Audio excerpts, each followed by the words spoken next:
This is Poise, Sexual Violence Support Group webinar series, and this is our outreach webinar. As a reminder, the training that we're in today is the second of the Poise series. There's going to be 3 subsequent webinars after this one today, but we're going to focus on all things outreach for our time together today. First webinar training is already available on our YouTube channel if you want to check that out. And I believe Anna is going to be sharing a link to that in our chat. So here are our learning points for today. First, we're going to discuss the importance of outreach. Then we're going to identify the components of an outreach plan. After that, we will recognize the elements that contribute to successful outreach before ending today by reviewing tools for outreach that can be used to support our support group's overall strategy.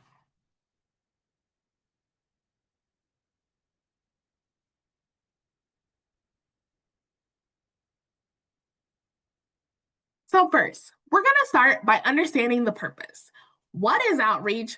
Why should we do it? Why is this a whole webinar when we're talking about support groups? And what are the steps for planning it?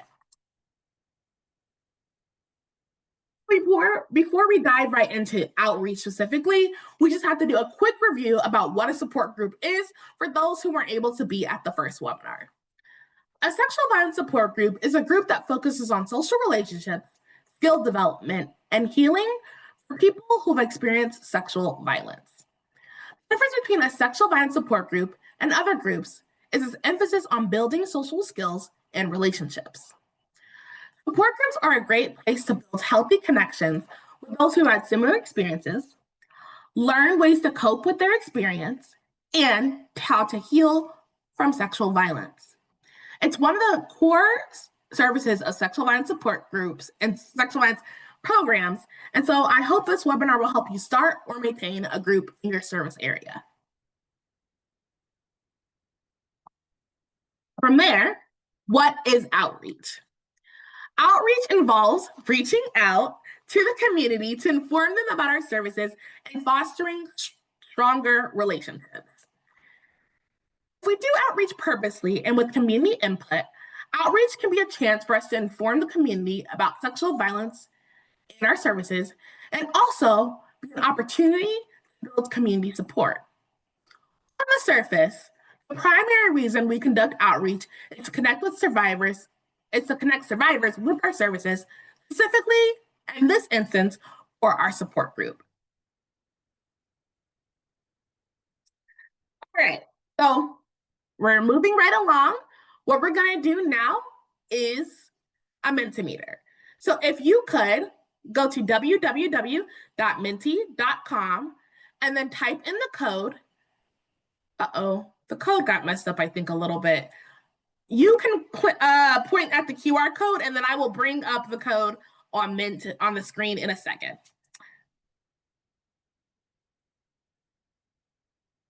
I think Anna is going to go ahead and put a link to it in the chat as well.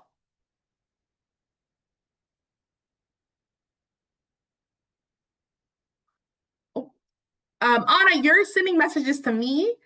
I need you to send them to everyone, but thank you.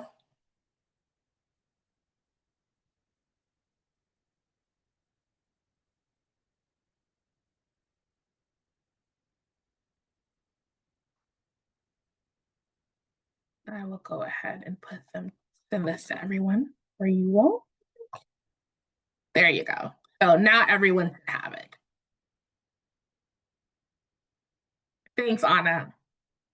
All right, so give me a moment. I'm going to switch screens to our Mentimeter to see what you all are saying.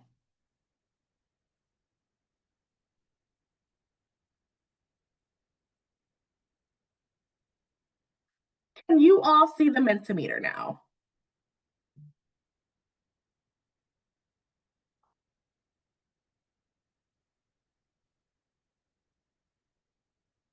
Thank you so much. Okay, and it looks like folks are responding. All right, let me go ahead and make it bigger for you all. And my apologies, I did mess up those numbers. So you can go to www.menti.com and use the code 85338582 to access this Menti right now. Question we ask is, what are some words you would use to describe sexual violence outreach materials? What is the tone they generally use? Someone said encouraging, informative, eye-opening, supportive, information, connection. Okay. If you had to describe an emotion, what would that be? So some folks said encouraging, eye-opening, supportive. What else?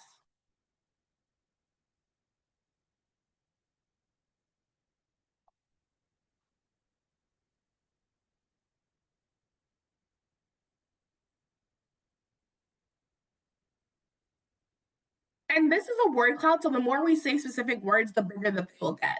You don't have to think of new words to describe it, if you agree with someone.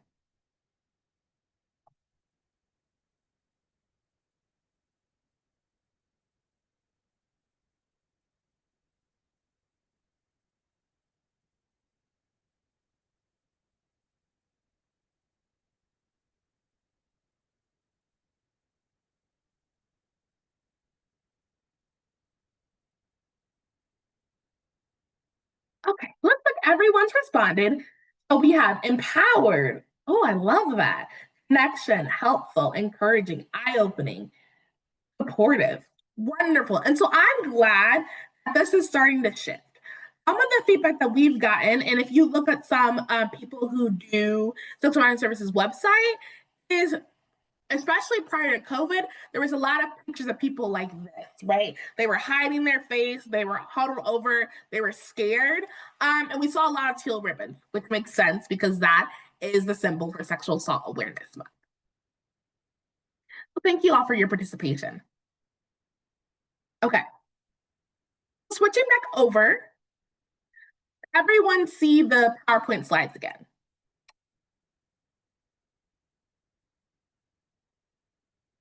You can do thumbs up, say yes, whatever works best for you.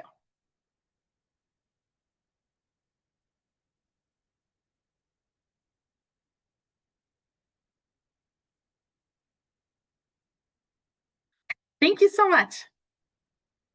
All right. So, going to do outreach. It's helpful if we do it in an intentional, coordinated, and structured way. That's why we suggest, especially for our support group, to have an outreach strategy. Outreach strategy is a detailed, measured, and time plan that outlines the outreach we will do for a project. In this case, it guides our strategy for increasing support for our sexual violence support group. Support isn't just getting survivors to attend, right? But it's also increasing the collective community buy-in for the work that we're doing. When our outreach is about more than just getting people to attend, it can help us pivot, expand, or even fine-tune what our idea of successful outreach can be for our support group. And we will explore some ideas of what success for outreach can look like in this webinar today. If you weren't here for the planning webinar, we discussed the various steps involved in planning a support group. As I mentioned earlier, that video is available on our YouTube channel for viewing. But when we're talking about an outreach strategy, this should be a part of the larger work plan that we're doing that you do prior to doing any part of outreach or facilitation for the group. By the time we get to actually doing outreach, we should have already thought through, done, or found a needs assessment of community needs regarding sexual violence support services, finding the facilitators, done some work around developing the group structure and outline, had a conversation with staff about what is needed to do a support group, planned your entire support group budget, and found a location for the group. Now, we've discussed some of this already, but all the other pieces specifically around facilitation will be discussed in part 4. So why is outreach important, and why is having the strategy so important? We have a scenario here. At the Sexual Violence Healing Services, and that is a made-up place that I'm going to continue to reference throughout the webinar, we started doing outreach for the support group 1 month before the group started, right? That was what we decided to do. Our outreach coordinator and support group facilitators put some flyers around town and handed them out to people who were currently receiving services from our program. That was our approach. That's what we did. When the group launched, no one came for 3 weeks. After 4 months of low attendance, the group was canceled. This probably is not a unique story to what some of you all might have heard about sexual violence support groups, right? And I want to say that it is no one's fault that people do not attend. There are different things that we could try and do differently, but sexual violence, especially in rural communities, is not something that people often come out and say, this happened to me and I want to publicly receive services, right? It takes a lot of outreach, intentional conversations, and work in the community before people feel comfortable investing in these types of services. But particularly, this is why it's so important to plan and do outreach in a structured way. On the slide, we have an outreach strategy at several intervention points that could have happened to make sure that we are evaluating and doing the types of outreach that can reach our outlined goals. If we don't do the outreach and we don't know the outreach that might resonate with our community, what aligns with their needs and corresponds to how and the tone of how they want to communicate, our outreach will ultimately fall short in giving survivors the resources and support that they need.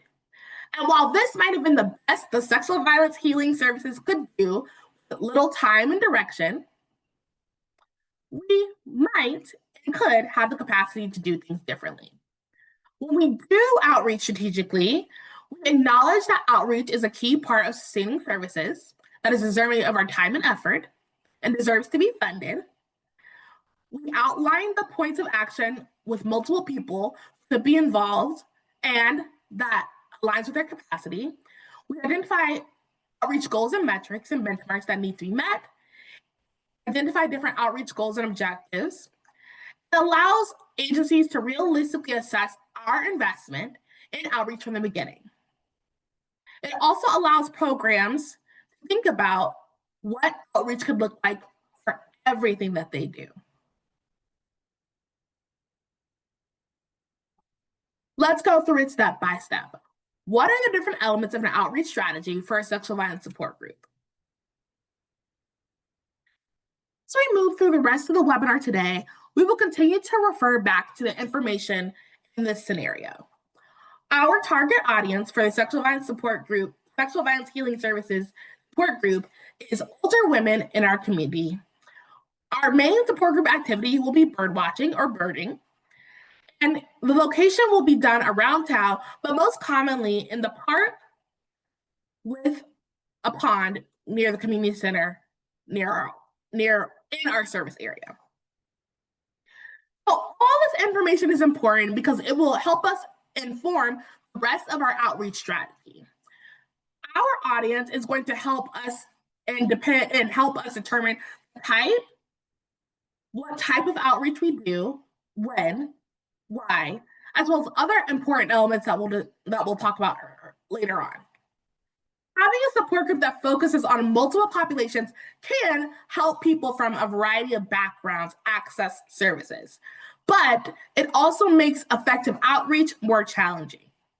The narrower our focus is for our outreach, the more targeted and likely more effective our outreach will be.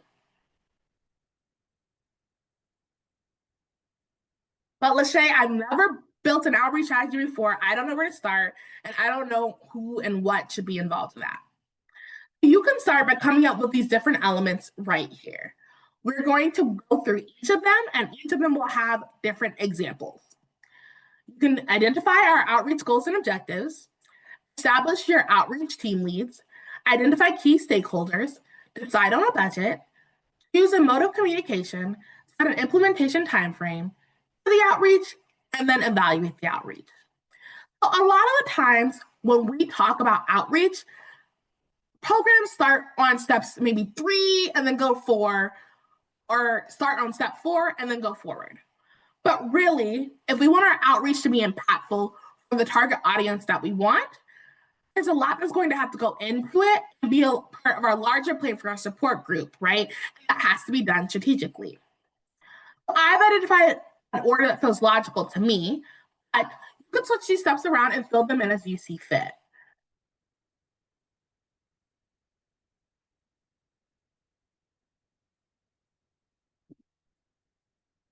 So the first step is identifying our objective and goals for our outreach. The objective is what we want to do in our outreach. It can also include what you want to achieve by meeting that objective as well. If it's not attached to funding requirements, this can be as broad or specific as you want them to be, right? So we have our goals. What do we want to achieve by doing outreach for our support group? Our objectives are how we want to achieve it. We have our metrics. All that means is how are we measuring? How do we know? What are we using to say whether we did or didn't accomplish our goal? And then our benchmarks. What are the places that we're checking in to make sure that we are progressing towards our goals? We usually try to include as many details as possible for clarity, but again, whatever works for your program and your community is what you all should be doing. You can be more specific and begin to summarize each element of our strategic plan as a substep of the objective as well, right? So our overall goal might be to have X amount of people come to the support group, but our sub goal might be to hand out X amount of flyers, to have X amount of conversations about the support group prior to doing our first intake, right? So main goal, and then you can have sub goals.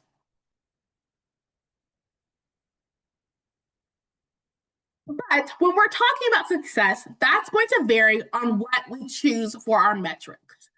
So our outreach, depending on who is evaluating it, what the metrics are, what that means for the overall project, could be different.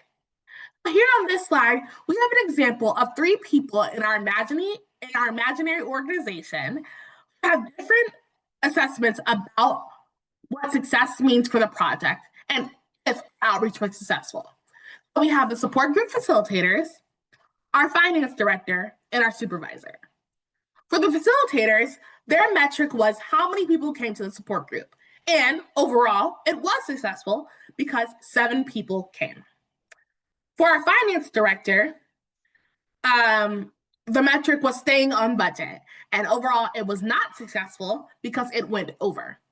For our supervisor, their success metric was whether or not we executed the outreach strategy. And it was successful because each step was followed. So before we call something successful or not, we want to make sure that amongst our program, there are unified metrics that everyone is using to qualify that information, even if those metrics are in segments. So one metric of success could be how many people came. Another could be, right, staying on budget, and another could be whether or not you did everything that you said you were going to do as a part of the strategy. That's not saying one is right and another is wrong, but we just need to all have an understanding of what success means for our strategy. So here's an example of the metrics that in our imagination scenario we use for our support group. Our goal was to have 7 people attend the first support group session.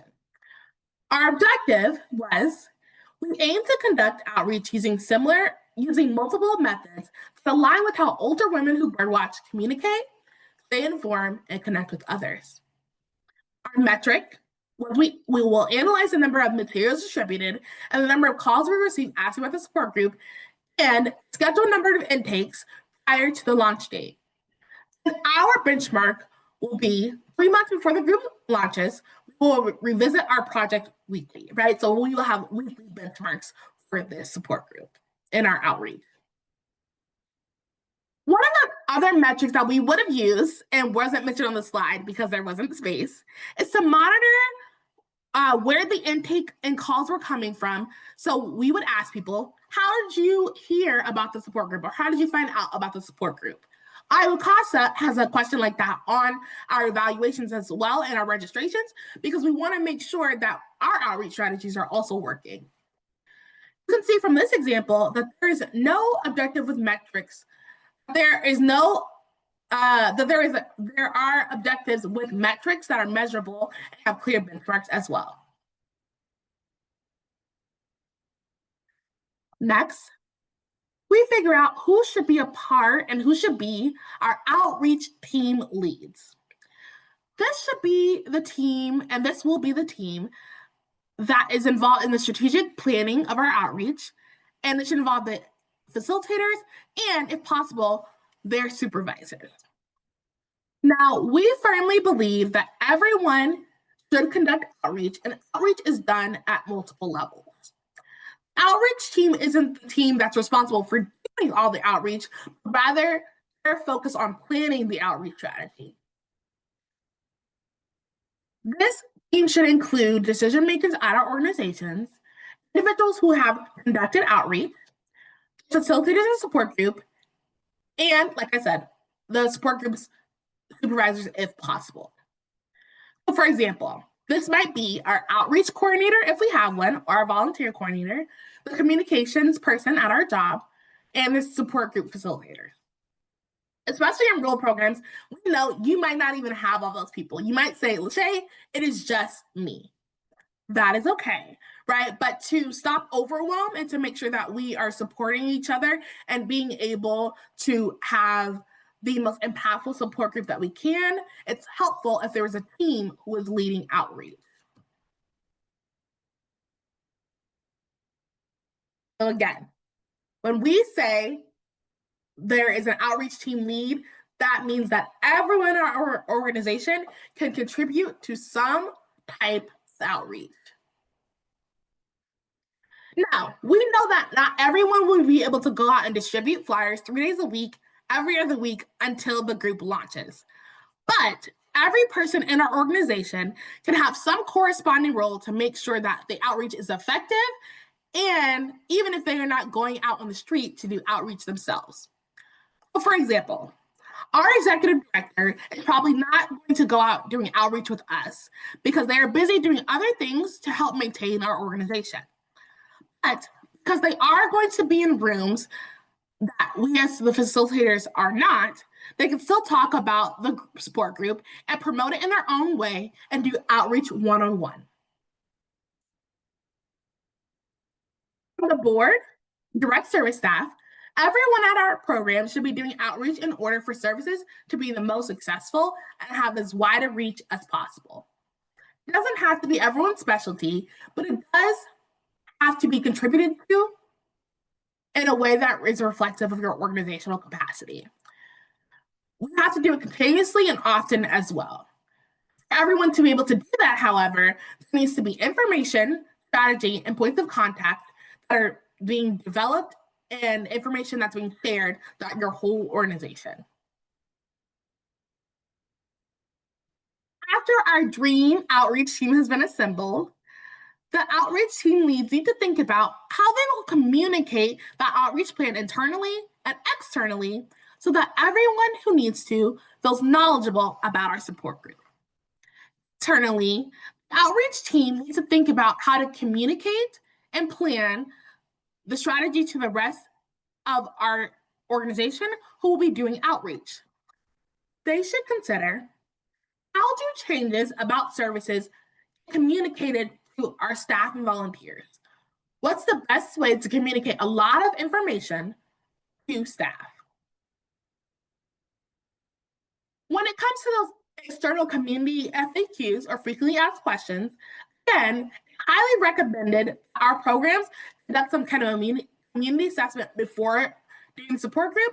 So we already have an idea of some of the key questions and necessary information that people might have. Some of that, if you haven't done that yet, might be who, what, why, where, and how will a support group be done? How might someone sign up for the support group if they're interested? Is this information about the support group available on our website? What will the group discuss? You also might want to provide this information to your staff as well. The physical and virtual locations being targeted, what time of year, day, and which days will be most impactful for outreach.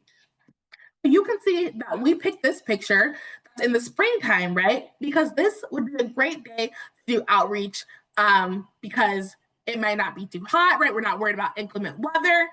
At Iowa in December may not be the best time to do outdoor outreach if our target audience is bird watchers, right? Because there's probably less birds at that pond that we were talking about.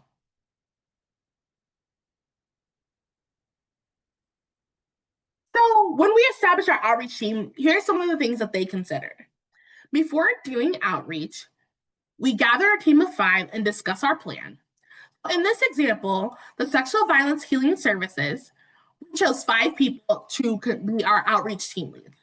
These are 2 facilitators, our outreach coordinator, and then 2 more volunteers to be a part of our dream team, right? Also took this time to gather and have a huddle session with everyone doing outreach to include the who, what, why, where, and how often we will be doing it. This team was also responsible for the design and the communication style of our outreach materials. We also developed a list of FAQs and outlined some of the areas to do outreach online and in person.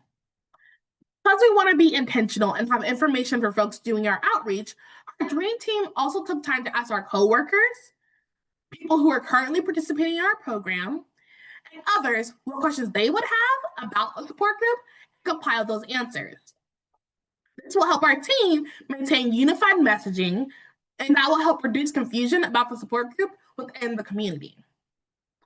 Also, let our team know and thought about how older women in our community and found out research that they are most active on Facebook. This point also shows that we've done our research about the way our target population gets and receives information, which is going to be critical in deciding the types of materials, resources, and strategies you will specifically use to go and do outreach.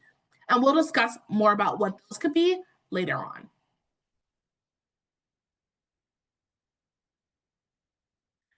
So this is our first discussion question for the day. Who do you think could be key stakeholders for sexual violence support groups in our communities? And if you could please put your answers in the chat, Anna and I will take turns reading them. Who do you think are key stakeholders for sexual violence support groups?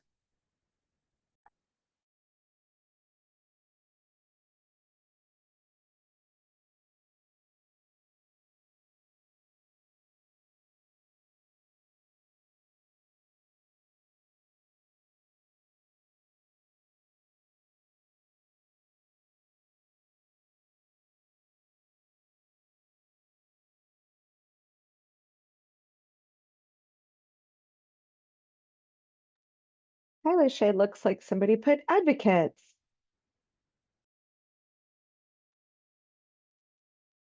Yeah, I would say so, right?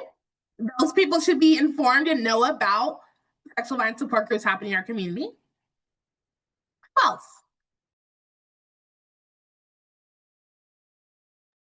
The survivors. Absolutely, right? Survivors and their families. We also have secondary survivors, support persons for survivors or parents. Another way to think about this question is besides survivors, and I'm glad someone said that, right? Because we'll talk about more. We want to keep survivors at the center.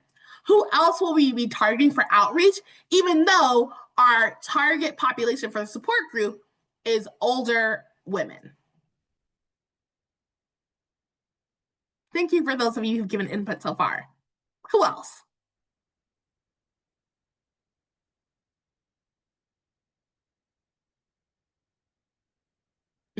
Their families.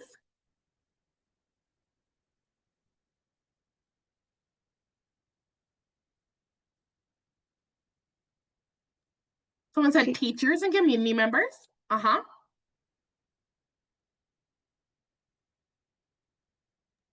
Their community. Tell me more. Who's in their community? I love that answer, but who else? What does that mean? If we had to describe these people, who would they be? What do they do? We have Their counselors. Yeah. Oh, yes. Thank you. Sorry, Therapists. Anna. That's okay. I'll finish reading. Counselors, therapists, other health professionals, facilitators. Hmm. Thank you all so much. I appreciate it. Yeah, I completely agree with a lot of these answers, right? Those who we know are invested in the well being of survivors, right? Usually their families, people they're in close contact with, like teachers, other facilitators, other helping professionals. We also have law enforcement, librarians, just anyone that people come to. Oh, yes, yes, yes. You all are getting it, right? And that's one of the questions that we're going to talk about when we're considering who the stakeholders are who do people go to in our communities for information, for guidance, for respite? So that's like care or relief, right? Who are those people in the community? Thank you so much for giving that answer, especially. All right. Well, thank you. It's part of our next step, right? So we know our goals and objectives. We have our outreach team leads. Now we're going to move on to identifying who our key stakeholders are. Key stakeholders are people in our community who might be invested in our support group in our area and the population we identify for the support group. This community, so for us right now, it's older women, right, should guide our approach to outreach and who the stakeholders are. Here are some different questions to consider when thinking of key stakeholders. We talked about this because you all were so attentive and answered with such great answers on the previous question. Who is our target audience for the support group? Who is our target audience most commonly meeting with, right? So who are older women in our community who do bird watching commonly meeting with? Who is invested in their well-being? And who do people in our community seek out for information, guidance, and support? Now, in rural areas, the key stakeholder may be the whole community, but we should have survivors at the center of that plan and then move out when identifying other groups or individuals. Once we have this key group of stakeholders, it can also help us identify where we need to do outreach as well. Some general examples of key stakeholders are survivors, and you all name them, primary and secondary, community leaders, so faith leaders, local government, social clubs, business owners, and board presidents, for example, service providers, right? Housing, government benefits, medical providers, mental health providers, partner organizations, right? So those are people that we work with as service providers in our community, and population-specific resources. For our example, we decided to target older women for our support group, right? Particularly older women who do bird watching. This means that all of our research, all of our outreach, to keep their interests, frequent locations, and concerns at the center of our efforts. However, if we want to take a step further, also want to consider where and how close to them communicate, as well as where they frequently visit. In this case, that might be their adult children and other family members. Where are they going frequently? What do they need for support? So, for older women, we also want to think about community leaders from the perspective of this audience, right? So, we said faith leaders. There's a city council member who we'll talk about, the craft shop, the pet shop, and local businesses. We said a city council member on community leaders this example because we know that there's a city council member in our community who's really invested in stopping elder abuse in the community. We decided to partner and target her office for outreach and potentially see if they will be able to sponsor supplies for our support group. When we think about who is invested in our community, and we can identify places or groups that adults frequent, just senior centers, nursing homes, and doctor's offices. We also have adult protective services, nursing homes, veterans assistance, knitting circles, the National Odon Society, and then fish and wildlife services. Because again, remember, our target population is interested in birding.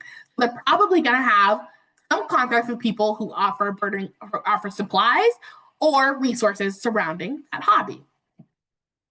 When we're thinking about who's invested, there should also be people, places, and organizations where people go to relax, gather, and connect, which is a bingo hall or maybe a community center. Another way to think about this question is if the person attending our support group stopped frequenting that location or they were out of contact with the people at that location, who would notice? Mapping out these key stakeholders can also help us be in contact with people who might have ideas to contribute about our outreach as well.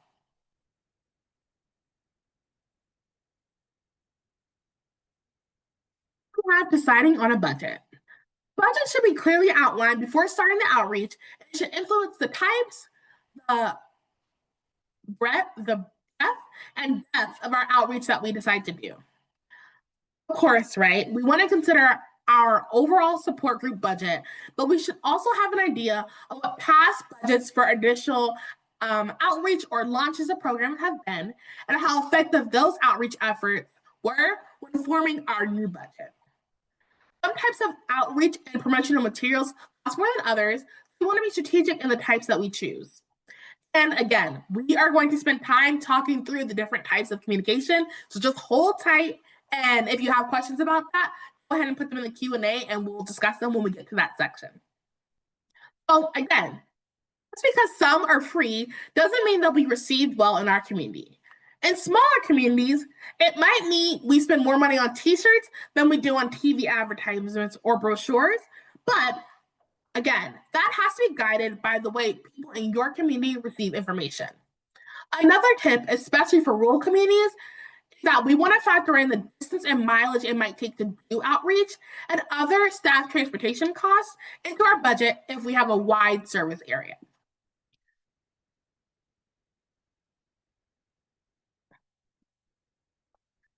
So here are here's a proposed budget that we have for our imaginary scenario. And again, these are the costs that were easy to calculate. Staff and volunteer time and effort, mileage, also need to be considered as a part of this calculation. So first, we have our outreach budget items. And then on the other side, we have the count or the costs. So we have pill cutters, birdseed packets, binocular keychains. We want to take out a newspaper ad. We want to print some flyers, and we want to also print some quarter flyers, right?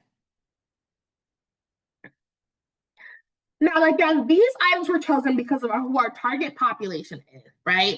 So because ours is older women who do bird watching, we chose to look at things like pill cutters, right? But if our target audience was youth or children, we would choose something different because it's not something that that target population would need. Ultimately, though, when we re-looked at our budget, we decided not to go with the pill cutters because they were too expensive at the time. As a result, part of our budget is allocated to ensuring everything that we do is in line with still providing the best services for Survivor. So if our whole budget goes to outreach, then we don't have anything to actually facilitate the group with. We know that for our budget and what our organization has allotted for outreach is about $250, right? And that's for a whole time we're doing support group.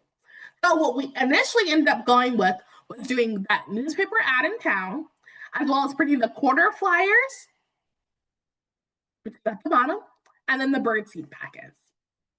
Later on, after determining and assessing our support group and our outreach, we can decide if we want to invest in some of those other strategies for outreach. Because again, we need to be doing outreach at several points throughout our services. And this can be another way that people donate things to us, right? It doesn't have to be money. It can be services.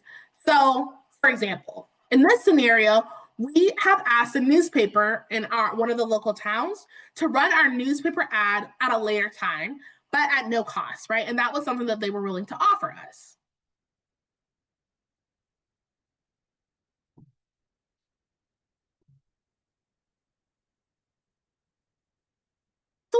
5 is choosing a mode of communication. Now, we can do this before we decide on our budget, but you will likely have to adjust that budget depending on what mode of communication you decide on, right? So 4 and 5 might be swapped, or you might go back and forth between these two steps. This boils down to how and what types of communication we're going to use to reach people in our community. While we should definitely be using a variety of approaches, we may need to rely on some more heavily than others, depending on, again, our target population. If we've done our community needs assessment and asked questions about how people in our community share information, we should have some idea about which types of communication we should primarily be using. So here are some guiding questions to help figure out which mode of communication might be most effective for your outreach. How do people in our community communicate? How do people in our community like to receive information? And where do people go to receive information? So remember a couple slides back where we talked about who's invested? Some of these answers are going to be the same, right? And some of the same organizations and individuals will come up in these discussions as well. Because in our imaginary scenario, we've already done our needs assessment, we know that our target population primarily uses print and broadcast forms of media to communicate. However, also like we talked about, older women in particular are very active on Facebook. So we will talk about the pros and cons of each of the different mode of communication later, but utilizing multiple types of communication tools and styles is a part of how we increase our impact and reach all survivors. Okay, so on this slide, there is an example of something I got off the U.S. and Fish Wildlife Service. And this is a part of us doing research to figure out what type of communication mode we should be using, right? So there's the larger chart that you can see, and I will share that with you all over email. But something that we found in our research is, while the average birder is 49 years old, participation spans all ages, with particularly strong numbers across those who are aged 55 and older. So if we know that our target population, right, is older women, and those who've already done research on birding have provided us additional information about who does it, we can then look up the outreach habits or the communication habits of those in this demographic, right? So that can help us guide and further guide our research.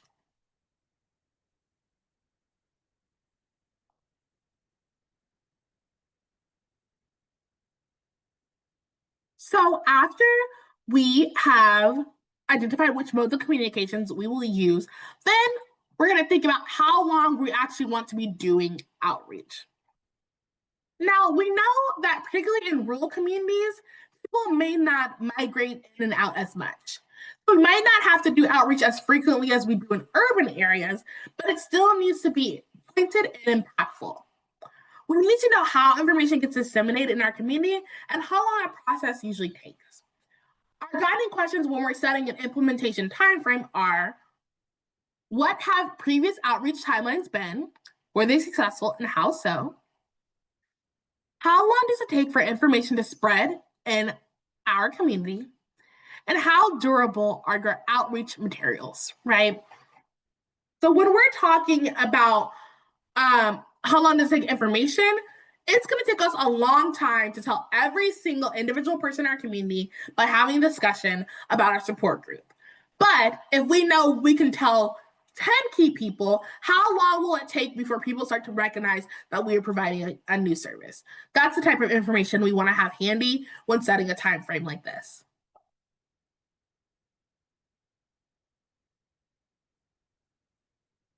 This is a sample implementation timeframe for our imaginary rural community.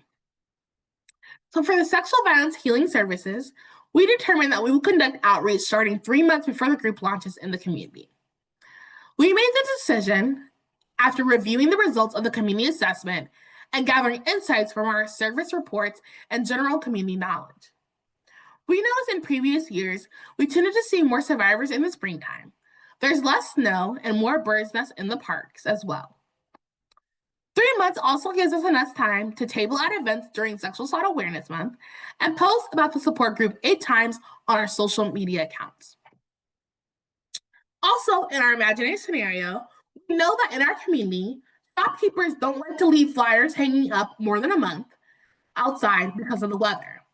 So part of our strategy would be to start doing flyering 2 weeks or less before the support group launches because we know that about our population. A good outreach plan combines specific data that we collected, community knowledge, and research about outreach. I know I keep going back to this scenario-based work, right? But I'm using all these different examples so you all can apply this logic and use some of these justifications when you're doing your own outreach for your support group development.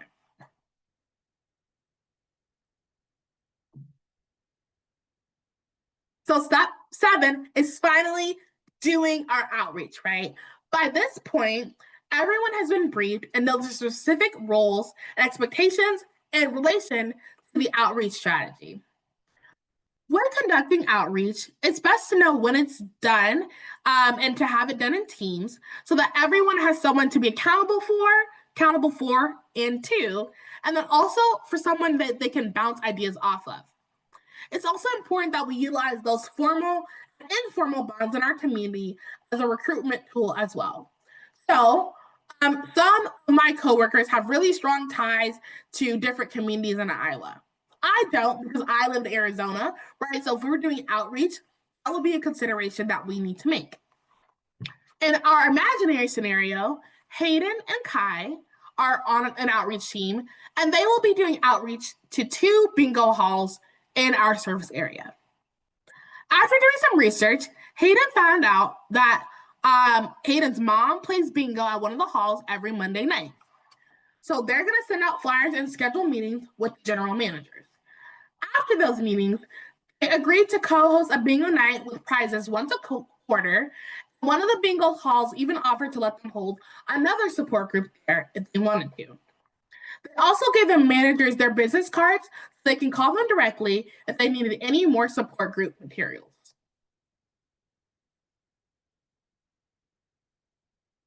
And lastly, we want to make sure that we're evaluating our outreach strategy to see if we reached our original goal. We should be evaluating each part of our outreach, including the outreach that we do. And that evaluation should be 360, from those who planned it, from those who actually did the outreach, from those it was designed to reach, right? So those survivors and key stakeholders, and then also from larger community. We want this evaluation to be impactful and encompassing. Input should be gathered from a variety of ways so we're able to receive different types of feedback. This means both surveys and conversations, skill questions, and short answer questions, right?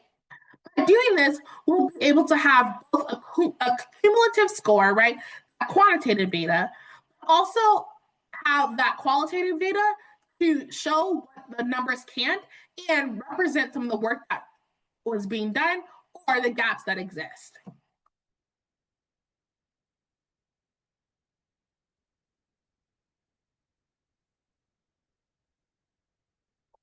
And last, here is our example from parts of the eval in our imaginary scenario.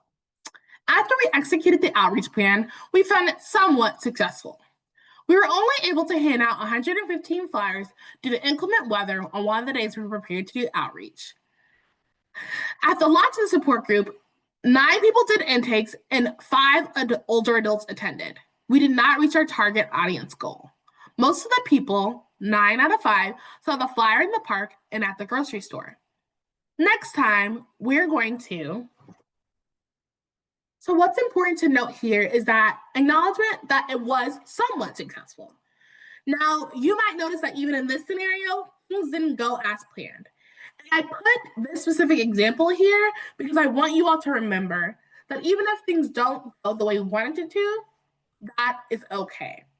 We can plan as much as we want to, and things will go wrong. What's important to keep in mind is that we did our best to serve survivors, and by planning and being intentional, that is part of our best. There's still factors that we can't control. With that, we are about midway. Are there any questions that anyone has at this point?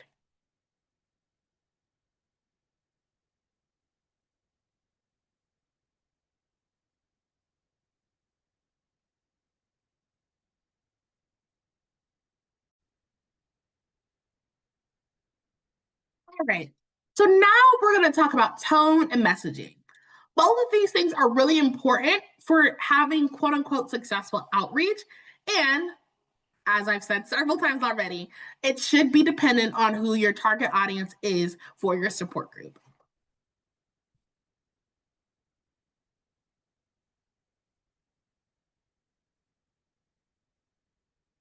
So I have a reflection question for you all that's similar to the one we did earlier in the Mentimeter, right? But think about a memorable campaign you saw for sexual violence services, right? Why was it memorable? What did it say? And what was the feeling behind it? These are questions that we want you all to keep in mind when you're creating your different outreach materials. Of course, we have general materials for our organization, right?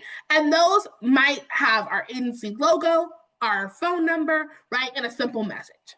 But for our support group, what do we want people to feel? Why do we want them to remember it? And what do we want them to remember? When we think about these things intentionally and then form materials that are based off of these answers to these questions, that can help increase the impact that our outreach materials have.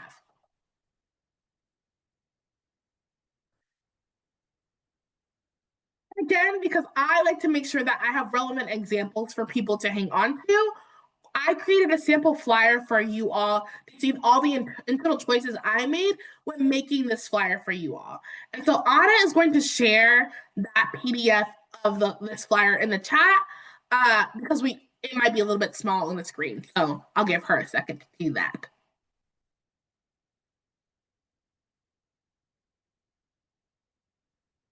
And Anna is on top of it. Thank you so much. She has shared it. Great.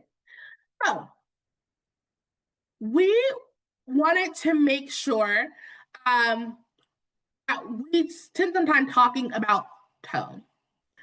Now, general tip is to make sure that when we're making support group outreach materials, right, whether that's flyers, whether that's something a little bit more with a little bit more pizzazz, that you have outreach materials that say similar things and have similar layouts, even if they are in different formats. But the right amount of information but that is going to depend again on which type of material we're using.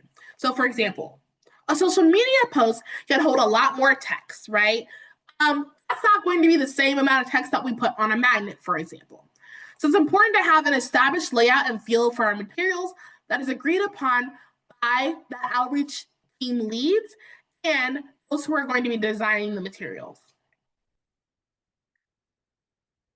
What's important to remember that a survivor might feel better and supported. That can even start just by looking at our outreach materials.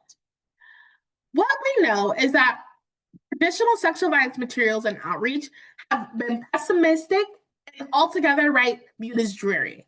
But for our support groups and what you all have said, we want people to feel differently, right? We want them to feel empowered. We want them to feel supported. We want them to be able to have the information that they need.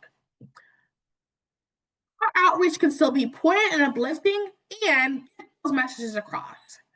We want to make sure that our tone is reflected in every part of our outreach. And that can start by the colors that we use. So, teal, if I see your teal ribbons on your website, hats off to you all, right? Teal is a good color for indicating sexual violence awareness, but we can still have colorful and bright graphics as well. So on this graphic, we have the goldfinch, and remember this is a bird watching support group, and this is the Iowa State bird, and we have teal flowers, as well as colorful supplies that are useful for bird watching as well, and then some leaves. On that same note, if we're going to use photos, they should be reflective of all people in our community, of all hues, sizes, ages, hairstyles, and other features, right?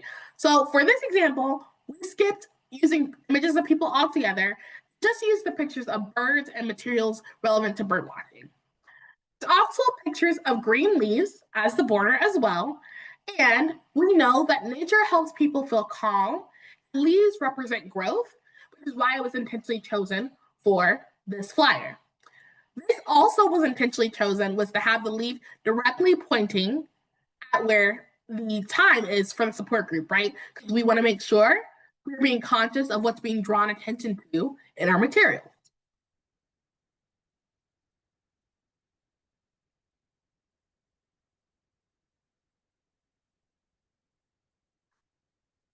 Messaging our materials also needs to be guided by our community as well.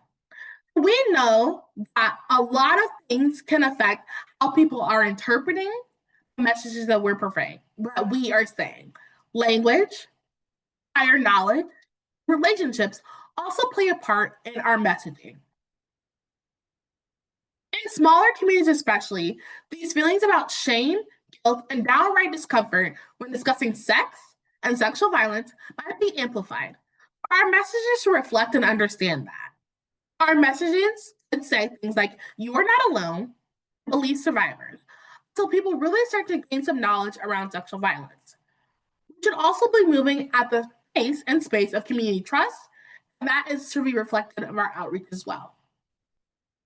Before we actually put out our new materials, it might be a good idea to have some community members review them and get outside viewpoints about our about the new materials we're about to put out into the community. You might see things like this doesn't have enough text, or this needs more information, or maybe make this in multiple languages, include some more pictures, or more contact information. In general, our materials should be in plain language and written in about a fifth grade level. Another tip for you all is that research has shown when people use things like learn, grow, and connect in their outreach materials, it increases the likelihood of people attending events. So it might be helpful to include some of those terms on your materials. Right here, you can see we have connect and learn as one of the terms on this flyer. Specifically for sexual violence, other terms that are helpful are care, healing, and support, right? So you see we have heal, we have share, which is not the same as care, but that was intentional. Then we also want to make sure that on our materials, our name of our organization is visible, right? I didn't write out the Iowa Coalition Against Sexual Assault, but we do have a logo that clearly shows our name.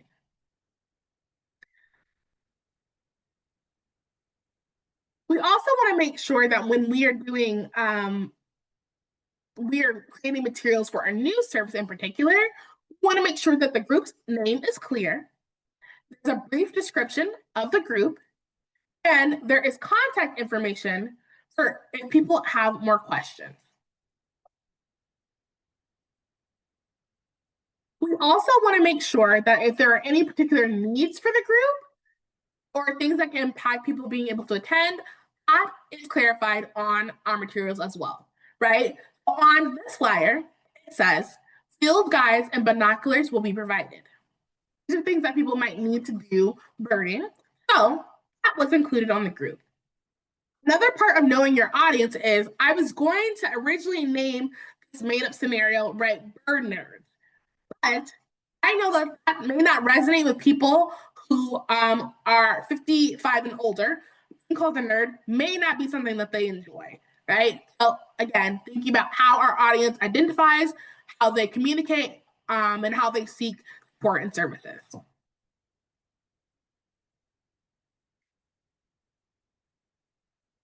In particular, for doing flyering, If you want to add some pizzazz, right, and do some rip away numbers or add statistics or include a QR code to your website, that might be helpful.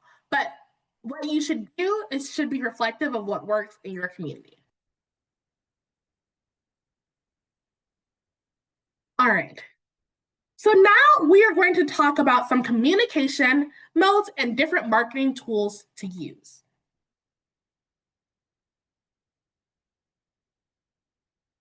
Here are the different modes of communication you might want to use for your outreach. Now, a successful strategy utilizes multiple forms of these communication modes. And we are going to teach these scenarios as we go through our scenario as we go through each of these modes of communication. The most effective model will depend on our community, and specifically how they like to share information, where they look for information, and what their needs are. This will also determine the types of marketing tools we will use as well, and we'll get into that in this section as well. When we're going through each of the modes, we will discuss how they might work for our scenario target population and some of the pros and cons associated with each one. For each of them, we're going to talk about the costs, maintenance factors, and their user base, the user base that they target.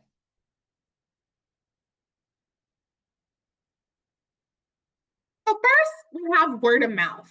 And these are phone calls, preset meetings, information sessions, and conversations and discussions. Word of mouth relies on direct communication to relay information. These can be things like casual conversations about what's going on in our agencies to formal information sessions promoting our sexual violence support group. Another way we can do outreach is by calling individuals personally and telling them about our new support group. And this can be a list of people who are our supporters, survivors who might currently be utilizing services, and other providers. And you all should know that research has shown that cold calling, which is what it's referred to, has a 5% success rate, but that's higher than email lists, which have I think it's 1% success callback rate, right? So people are not really opening emails, and they're not really responding to cold calls, but they do it more than emails. Just consider that. For the pros, word of mouth is relatively inexpensive, especially with modern conveniences like phones and video chatting. Discussions also make space for people to ask questions and give input in real time, which can help us fine-tune and provide context in the moment, as people are less likely to reach out after to seek clarification. Additionally, word of mouth is the preferred mode of communication in rural communities,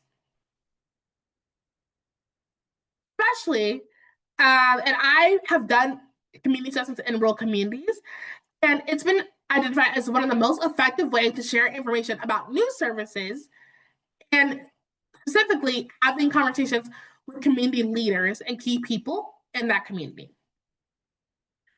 Particularly for older women, calling someone on the phone and having a discussion about their needs is more socially acceptable than it would be for someone in younger generations who would probably prefer a text or private message on social media instead.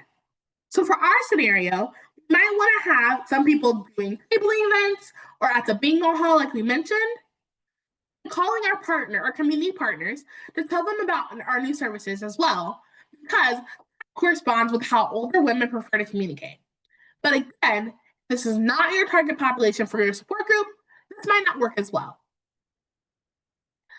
Cons of word of mouth is that it relies on personal relationships to be able to share information and messages that sticks. Research has shown that, like I said, cold calling is not particularly effective. So if our relationships in the community are not as strong, we suggest maybe going the more formal route with the types of word of mouth we use. Additionally, this mode of communication can easily confuse messages, and we can literally have people saying telephone with information about support group and accidentally relay information incorrectly. Oops, sorry, going back. Another one of those cons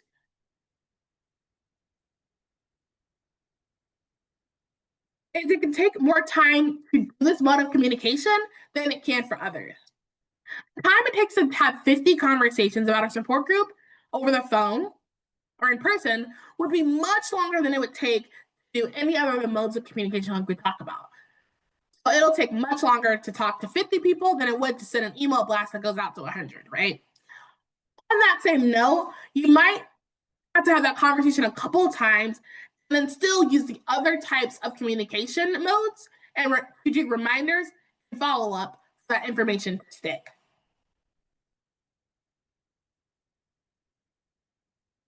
In smaller communities, especially, print media can be especially impactful. These are the tools that rely on tangible pieces of information like newsletters, flyers, brochures, door hangers, and billboards. This approach can be really effective because you can leave these materials in different places, like in bags at grocery stores, in mailboxes, bus stops, on community bulletin boards, and people can take as many as they like. So I was working with someone a couple years ago, and her grandmother had mailed her a flyer that was posted at a place that her grandmother frequently, right? So her grandmother still took the time to take the flyer and mail it to her. So that showed that people still were investing in that outreach approach, and it paid off because someone who was connected to someone in the movement was able to they were able to show that they were reached by the outreach method. The name suggests media usually targets a more traditional crowd. A lot of these tools have digital versions now, like digital ads, flyers, and online newspapers. Many of those materials are paper and usually obtain a large variety of individual materials for a similar cost. That, however, doesn't extend over to newspapers or doing a billboard campaign. Both of these can be a little bit pricier, but you have the benefit of reaching a lot of people who are already, one, intentional about reading the newspaper. That allows you to spread that message a little bit farther than it would from just word of mouth. Fun fact, though, in the United States, newspapers reach about 70% of adults ages 35 through 49, and 63% of those 65 and older still read physical newspapers. And depending on if your target population spends a lot of time driving or in the car, billboards might be one of the modes that you want to use for your support group. Media is also a passive way to inform people, and it also allows them to have something physical to refer to as well. So if you also want to have print media with a QR code, right? So bridging that virtual and print media, this can help you need to update information on the QR code, even if the physical paper can't be updated. That starts to lead into some of the cons of print media, right? One, once it's out there, it can't be updated, right? You have to print new ones to replace that information. Another con is the sheer amount of print media that exists. So I know personally that when I check my mailbox, I see a bunch of ads that I usually just throw out and I don't even really look at them. Any type of print media that is not given directly to a person is less likely to warrant some type of interaction, including print media or flyers for our support group. As people, we crave connection. Think about how many times you are walking about doing your business and someone hands you a flyer, right? You're probably more likely to read that than if someone just left a stack of flyers on a table or even if it was on a bulletin board.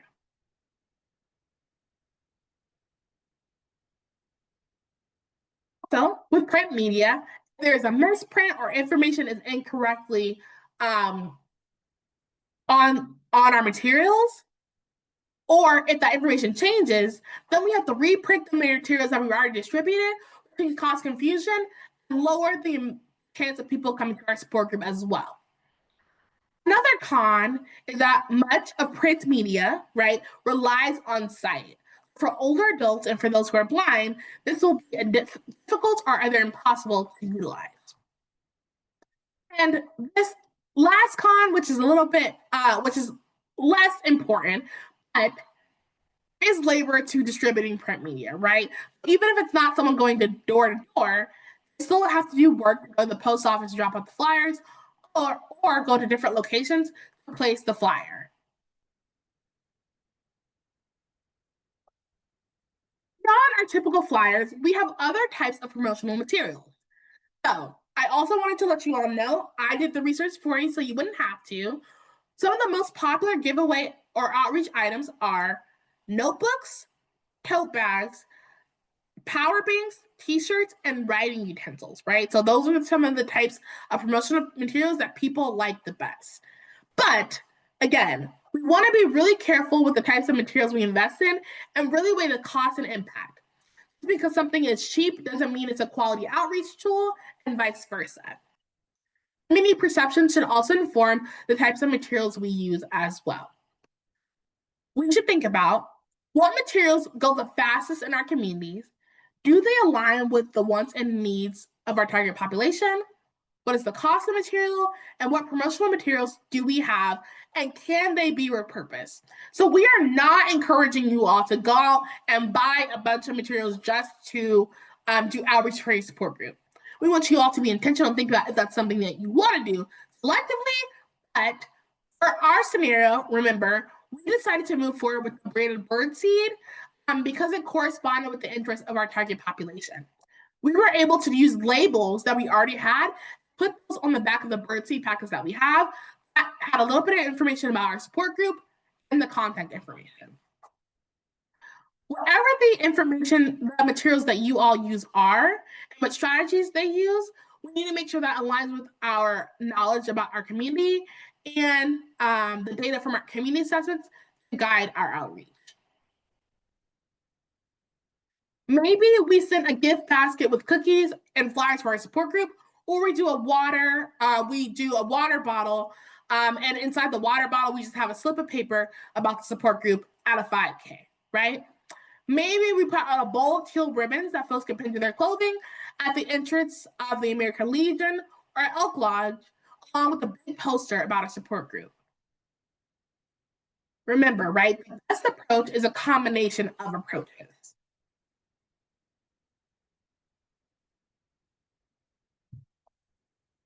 Next, we have broadcast media.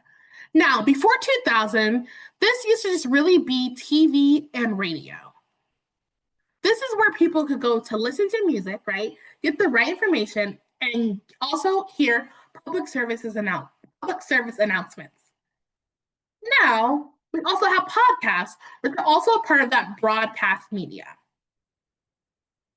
This is another effective tool of a mode of communication because you can have the option of pre-recording your message, which can be played over and over again consistently, or you can have a conversation live on the air.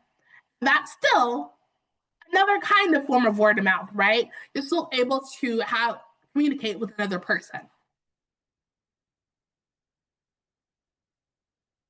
But you can also do this very locally, right? So you can reach out to local radio stations and TV stations. But this can also go nationally or internationally, depending on the type of outlet that it is. So maybe you only want to reach the people in your town, or maybe this goes internationally, right? And gets a very large audience. That's the type of information you want to consider when thinking about which mode of communication are we going to use. We want to go on our local radio station, or is it better if we choose something else?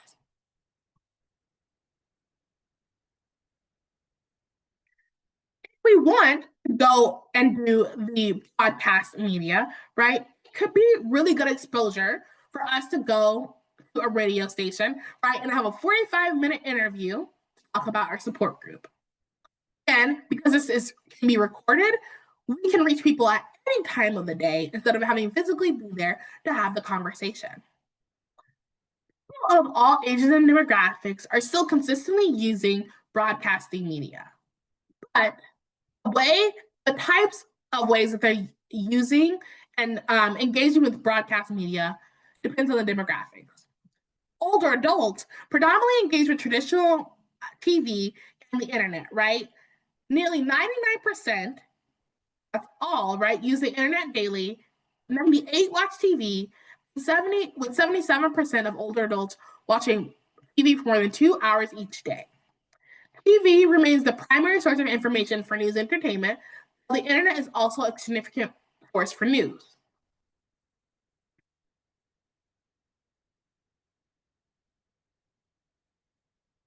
We also found that the best time to do the best sorry, refocusing. We found that for our population, it might be best to take the Tuesday morning slot for 15 minutes to talk about the support group and the work that we're doing, right? They also agreed to let people call in, which is something that is still popular for people who are 55 and older to call in and ask questions. One of the downsides of broadcast media is that it can be costly. So we may have to pay to get some airspace, or if we want to run ads on TV, even on local stations. Additionally, because of the world we live in today, things that are broadcasted exist forever. What that means is that if you by chance misspeak or make a mistake, you sound in a way that you might not particularly like, that might be out there forever, and that depending on how the outlet decides to distribute it. That's just something you want to consider when thinking about broadcast media. I could talk all day, right, about social media and social media outreach. And just like any tool, right, has some benefits and drawbacks. To use most social media, it's free. You can pretty much say whatever you want on these different platforms. But also means that others can say whatever they want on these platforms about us. And because it's virtual, we can still create flyers, graphics, and hold events like live streams, fundraisers, and virtual chats while being miles apart. And while most social media platforms are targeting those between 14 and 30, and people of all ages are now online and using social media. In particular, Facebook has a larger user base for those who are 65 and older. For our scenario, we have done our research, and we know that there is a couple of bird watching Facebook groups in our area. So we've taken time to share our flyer, our online flyer, in those groups. Another benefit of social media is the outreach that we can do in real time. So for example, we were going to be doing an event, and we were at vendor table number 89. We had sent down a post about it, but we got changed to vendor table 64. Because we have social media, we can still update our followers, or the people who interact with our social media posts, about the change. We can do that in real time. Some of the cons about social media is that for it to be relevant, you have to consistently update it, right? If you do not, then it will get lost in the sheer number of posts that exist and are being done every millisecond. Social media might also expose us to an audience that may not be friendly to our message or may not understand our message, and that could damage our online brand or the messaging and the tone of our general support group even before it starts. Also have to think about cybersecurity, right? Intentionally and unintentionally, there are breaches to online information every day. So on the slide and in the chat, Anna is going to be sharing information. Oh, she's already put it there. Anna is going to be sharing information about that can be helpful in creating policies for your online social media, and to a webinar that we already did about outreach to survivors on social media. Next, we have virtual media. These are things like emails, promotional videos, text blasts, and virtual ads. So some of the pros is that it's low cost. These can be scheduled, right? So if we already know we are doing outreach 3 months before a support group, we can pre-schedule posts that will go out 3 months, 2 months, 1 month, 2 weeks, 1 week, 3 days, and on the launch after our support group starts, right? And with minimal effort, it can have a large and widespread reach by doing email lists, listservs, Google groups. These are just some of the ways that with minimal effort, we can reach a large amount of people. Especially if we're doing them consistently, people can come to rely on oh, it's been a month. I know the Sexual Violence Healing Services is going to put out their monthly newsletter. I will tune in to see what they're doing. The cons is that it's difficult to increase an open rate because, again, the sheer amount of virtual media that's being distributed to people daily. Also, to be relevant and for people to actually engage with our virtual media, we have to be able to do that consistently. So that doesn't need to be as consistent as social media, but it has to be as often as people go looking for information.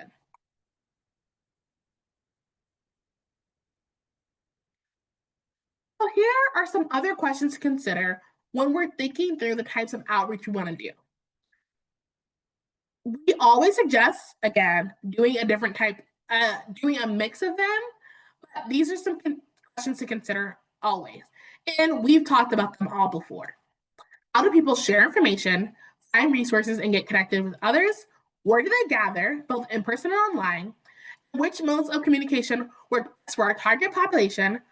Budget for a support group, organizational capacity. If we don't have the capacity to continue to update social media, maybe that's not the mode of communication we use at this time. If we do not have the funds to do a billboard campaign, we don't have to do it, right? But what we should do is know that how does that align with the needs of survivors and how they communicate, and what can we feasibly maintain and do?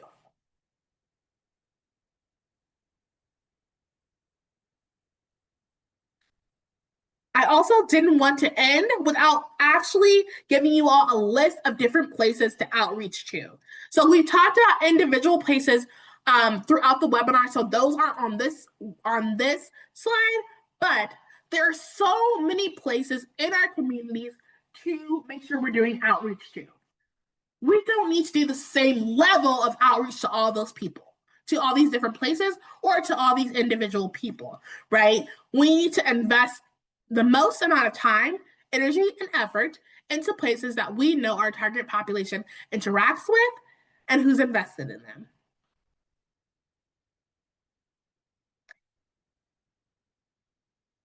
And as we close today, this is the message we want to leave you all with. Outreach is an investment in our services. So when we're thinking about outreach, it's not just something that we can or should say, oh, we can do a little bit of it, but what's really important is the service. Services should be at the center, but if we're not doing outreach, then it will not reach the people who could benefit from the services that are needed. If they don't know about it, then they cannot come, and then all the effort that we put into the actual services will be for naught. And with that, we are at the end of our time together today. Are there any questions?